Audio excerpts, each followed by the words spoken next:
Okay दोस्तों, तो ये वाला स्मार्टफोन देखो, ये एक ट्राई फोल्ड कंसेप्ट वाला स्मार्टफोन है, विच मीन्स ये दो अलग अलग जगहों से फोल्ड होकर के एक छोटा सा फ़ोन बन जाता है। और अगर आप इसे अनफोल्ड करो तो एक बड़ा सा 11 इंच का टैबलेट बन जाता है। एंड ये कंसेप्ट लाया है नन अदर दैन टेक्नो। मतलब बड़े बड़े जो प्लेयर्स हैं, Samsung, Xiaomi, Huawei, Honor and Apple, वो सब कुछ पीछे रह गए एंड एक छोटा सा ब्रांड जो कि टेक्नो है उसने ऐसा कर दिखाया। अब मैं बहुत सारे सवाल रखना चाहता हूँ टेक्नो वालों के सामने कि भाई इतना छोटा ब्रांड होते हुए ऐसा कैसे कर लेते हो, पॉसिबल कैसे हो पाता है, R&D के पैसे कैसे लाते हो, जहां अदर ब्रांड्स कर नहीं पा रहे हो आप करते कैसे हो। लेकिन उससे ज़्यादा ज़रूरी है आप लोगों के सवाल के जवाब देने में। तो आप में से बहुत सारे लोगों के सवाल ये आते हैं कि शाहरुख भाई हम टेक्नो पे भरोसा कर सकते हैं क्या, ट्रस्टेबल ब्रांड है, इनके प्रोडक्ट्स कैसे होते हैं, डिवाइसेस अच्छे होते हैं। तो ये एक ब्रांड अवेयरनेस की वीडियो मैं आप लोगों के सामने लेकर के आ रहा हूँ, जहाँ पे मैं आपको बताऊंगा कि टेक्नो आखिर कैसा ब्रांड है। तो चलिए शुरुआत करते हैं यहाँ पे इनकी थोड़ी सी हिस्ट्री से। तो बहुत ही लोगों को लगता है कि टेक्नो एक बहुत ही नया ब्रांड है, इस वजह से ट्रस्टवर्दी नहीं है, क्योंकि इंडिया में ये लोग 2017 में आए थे एंड 2017 में गुजरात, राजस्थान एंड पंजाब से इन्होंने शुरुआत किया था अपने स्मार्टफोन्स को सेल करना। एंड उसके बाद धीरे धीरे इन्होंने ऑल ओवर इंडिया अपना प्रोडक्ट को सेल करना शुरू कर दिया। तो ओवरऑल बहुत ही अच्छी तरह से इन्होंने ग्रोथ किया, स्लोली बट स्टीडीली इन्होंने ग्रोथ किया। अगर आप इनका ग्रोथ रेट देखोगे तो वो 2019 के आसपास 40% ईयर ऑन ईयर ग्रोथ था। लेकिन हाँ, ये लोग slowly and steadily Covid impact के बाद भी अपने ग्रोथ को पॉजिटिव में ही रखा। और अगर आप Q1 2023 से कंपेयर करोगे Q1 2024 का, तो यहाँ पे 7% इनकी यहाँ पे ग्रोथ हुई, 7%। Not that a big number, क्योंकि ये बहुत ज़्यादा सेल्स में भरोसा नहीं करते कि हमें सिर्फ सेल करना है, प्रोडक्ट बनाना है, सेल करना है, ऐसा नहीं। ये लोग चाहते हैं कि भाई हम लोग स्लोली ग्रोथ करें बट स्टेडली ग्रोथ करें। और आप जानते हो slow and steady wins the race. But Tecno कोई नया ब्रांड नहीं है। टेक्नो का जो शुरुआत हुआ था वो शाओमी से भी ये पुराना ब्रांड है, शाओमी से भी पहले इनकी शुरुआत हुई थी। तो जो ये कंपनी है टेक्नो, ये 2006 में बनी थी एंड जी हाँ 2017 में इंडिया में आया है। बट उससे पहले ये चाइना में एंड अलग अलग कंट्रीज में जैसे कि अफ्रीका वगैरह, वहाँ अपने स्मार्टफोन्स एंड फीचर फोन्स वगैरह सेल कर रहे थे। तो ये बात दिमाग से निकाल दीजिए कि टेक्नो कोई नया कंपनी है। अब आते दूसरे सवाल के पास, जहाँ पे लोगों का सवाल ये रहता है कि टेक्नो के डिवाइसेस कैसे हैं।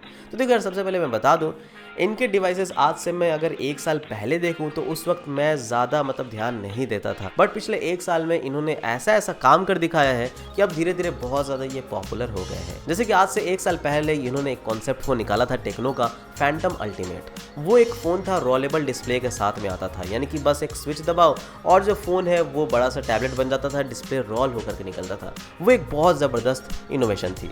एंड इस बार इन्होंने ट्राई फोल्ड कंसेप्ट वाला फ़ोन निकाल करके अपनी इनोवेशन को एक स्टेप और भी ज़्यादा आगे बढ़ा दिया, जिसका नाम है टेक्नो फैंटम अल्टीमेट 2।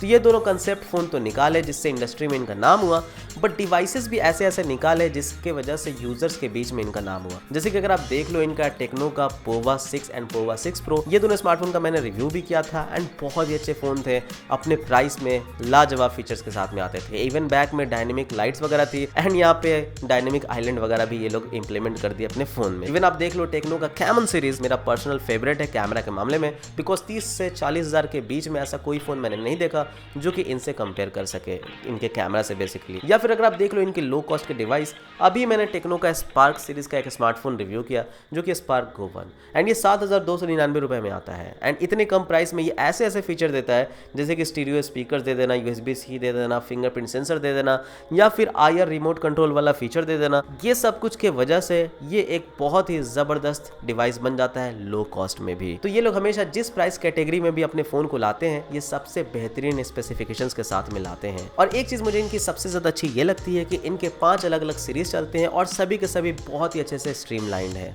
मतलब कि सारा का सारा कैटेगरी बटा हुआ है। तो अगर आपको सबसे सस्ता फ़ोन लेना है तो पॉप सीरीज में जा सकते हो, स्पार्क सीरीज में जा सकते हो जो कि 10-12 हज़ार या फिर उससे कम प्राइस वाले फ़ोन लेना है, या फिर अगर आपको बजट फ़ोन लेना है तो आप पोवा सीरीज में जा सकते हो 15,000, 20,000, 25,000 के अंदर। अगर आपको अच्छे कैमरा के साथ अच्छा स्पेसिफिकेशंस चाहिए तो आप कैमन सीरीज में जा सकते हो, नाम ही है कैमन मतलब कैमरा ऑन, तो वो 25,000, 30,000, 35,000, 40,000 तक जा सकते हो। या फिर अगर आपको ऐसा फ़ोन लेना जो कि फ्लैगशिप ग्रेड का सीरीज हो तो वो आप फैंटम सीरीज में जा सकते हो जो कि 40,000 के ऊपर, 50,000 के ऊपर आपको जो है मिलता है। तो बहुत ही सिंपल तरीके से स्ट्रीमलाइन इन्होंने कर दिया है। तो ओवरऑल इनकी डिवाइसेस मुझे पसंद आ रही है। एंड पिछले 6 महीनों में इन्होंने बहुत सारे ऐसे काम भी किए हैं जैसे कि AI के फीचर्स वगैरह को ले आना। तो मैंने इसके ऊपर वीडियो भी बनाया कि टेक्नो के स्मार्टफोन में कौन कौन से AI के फीचर है। आप चाहो तो वो वीडियो देख सकते हो, मैं लिंक छोड़ दूंगा डिस्क्रिप्शन में या फिर यहाँ कार्ड पे, वो आप देख लेना। सो अब तीसरे सवाल के बारे में बात करते करते हैं जो कि सबसे ज़्यादा आता है कि भाई इनका सर्विस कैसा है, इनका सर्विस सेंटर कैसा है।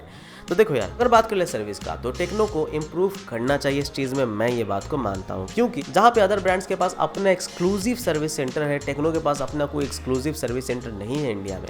तो इनको अपना एक्सक्लूसिव सर्विस सेंटर लॉन्च करके लोगों के बीच में अपने ट्रस्ट को और भी ज़्यादा बढ़ा देना चाहिए। तो एक एक्सक्लूसिव सेंटर एटलीस्ट तो होना चाहिए, या फिर 2 खोल दो एप्पल की तरह मुंबई में और दिल्ली में। ये लोग कालकेयर के साथ पार्टनरशिप किए हैं आप लोगों को सर्विस प्रोवाइड करने के लिए, जहाँ पे 1300 से भी ज़्यादा इनका सर्विस सेंटर मौजूद है इन पार्टनरशिप विद कालकेयर, जो कि एक ऑथराइज्ड पार्टनर है। बट अगर मैं आपको एक फैक्ट बताऊं तो जो टेक्नो का सर्विस नेटवर्क है वो इंडिया में सेकंड लार्जेस्ट सर्विस नेटवर्क है। तो आप कहीं पे भी रहेंगे इंडिया में किसी भी स्टेट में, तो जी हाँ, आप वहां से सर्विस पा सकते हैं। बाय द वे, एक और कंफ्यूजन मैं क्लियर कर दूं, ऐसा नहीं है कि कालकेयर कोई थर्ड पार्टी ब्रांच है जो कि इनको सर्विस प्रोवाइड कर रहा है।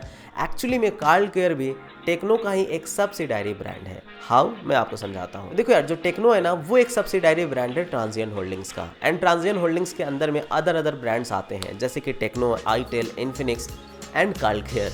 तो एक तरह से जो कालकेयर है वो इसी वजह से सेटअप किया गया ताकि ये सभी ब्रांड्स को सर्विस प्रोवाइड किया जा सके। तो एक तरह से ये इनका ही ब्रांड है, बस एक्सक्लूसिव ना होकर के ऑथोराइज्ड कहलाएगा। ना जो चौथा क्वेश्चन आता है लोगों के पास वो ये है कि इनकी सॉफ्टवेयर कैसी है, जो कि बहुत बड़ा सवाल है। देखो, इनके जो स्मार्टफोन में सॉफ्टवेयर आते हैं जो कि हाई ओएस है, वो आजकल मैं देख रहा हूँ कि बहुत ही सुधर गया है। उनमें एआई के फीचर्स आ गए हैं, उनमें बहुत सारे अच्छे फीचर्स आ गए हैं जो कि आप इस्तेमाल डेली लाइफ में करते हो। एंड इवन इनका जो मैंने ऑपरेटिंग सिस्टम देखा है ना वो बहुत ही स्मूथ मुझे लगा है, बहुत ही अच्छे फास्ट तरीके से काम करता है, error free, lag free. Even ये 7000 वाले फ़ोन में बहुत स्मूथ चल रहा है, जो कि एंड्रॉयड गो पे बेस्ड है, बट अच्छा चल रहा है। एंड एक और चीज़ मैंने नोटिस किया है कि इनका जो सॉफ्टवेयर है ना वो बहुत ही क्लीन है। मतलब जहाँ पे अदर ब्रांड्स बहुत ज़्यादा आपको यहाँ पे ब्लोटवेयर्स वगैरह प्रोवाइड कर रहे हैं, यहाँ पे मैंने देखा है टेक्नो के फ़ोन्स में बहुत ही कम ब्लोटवेयर्स, ना के बराबर होती है, which is quite good. But जी हाँ, इनके सॉफ्टवेयर का थोड़ा बहुत कुछ ड्रॉबैक्स भी हैं जो वक्त के साथ सुधारने की ज़रूरत है। जैसे कि यहाँ पे अपडेट्स बहुत कम आते हैं, तो इस चीज़ को सुधारने की ज़रूरत है। हाँ, मैंने एक चीज़ देखा है कि पिछले 2-3 लॉन्चेस से ये लोग अब लॉन्च में मेंशन कर रहे हैं कि हम 2 साल 3 साल तक अपडेट देंगे, विच इज़ क्वाइट नाइस। एंड मेरे पास जो टेक्नो केमॉन फ़ोन आया था वो लगभग 1 महीने था, 1-1.5 महीने के आसपास, एंड उसी के बीच में मेरे पास 2 अपडेट्स अराइव हुए थे। तो आई थिंक कि अब अपडेट की सिचुएशन भी सुधर रही है, बट या और भी ज़्यादा सुधर जाए और बेहतर हो जाए तो और भी ज़्यादा अच्छा हो जाएगा। तो गाइस, ये जो 4 सवाल थे आप लोगों के, ये मैंने यहाँ पे क्लियर कर दिया। अब मैं एक बात आप लोगों को बताना चाहता हूँ। मैंने देखा है कि जो टेक्नो के स्मार्टफोन्स होते हैं वो प्राइसिंग में बहुत ही ज़्यादा कम्पिटिटिव तो होते ही हैं, एंड उस प्राइस में बहुत ही अच्छा एक्सपीरियंस भी प्रोवाइड करते हैं।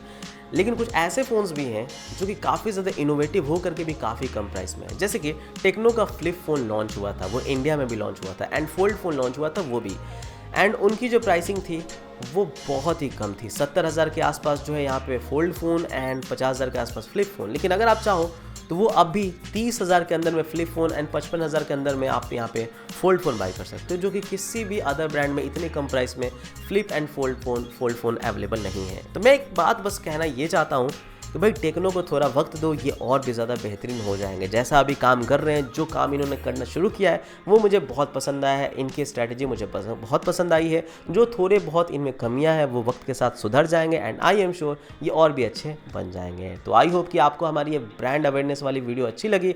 अगर आज की ये वीडियो पसंद आया तो हमारे चैनल को सब्सक्राइब कीजिए, हमारे वीडियोस पर लाइक एंड कमेंट कीजिए। मैं रोज़ाना आप लोग के लिए ऐसे ही अच्छे वीडियोज़ लेकर के आता रहूँगा। थैंक यू, बाय बाय, जय हिंद।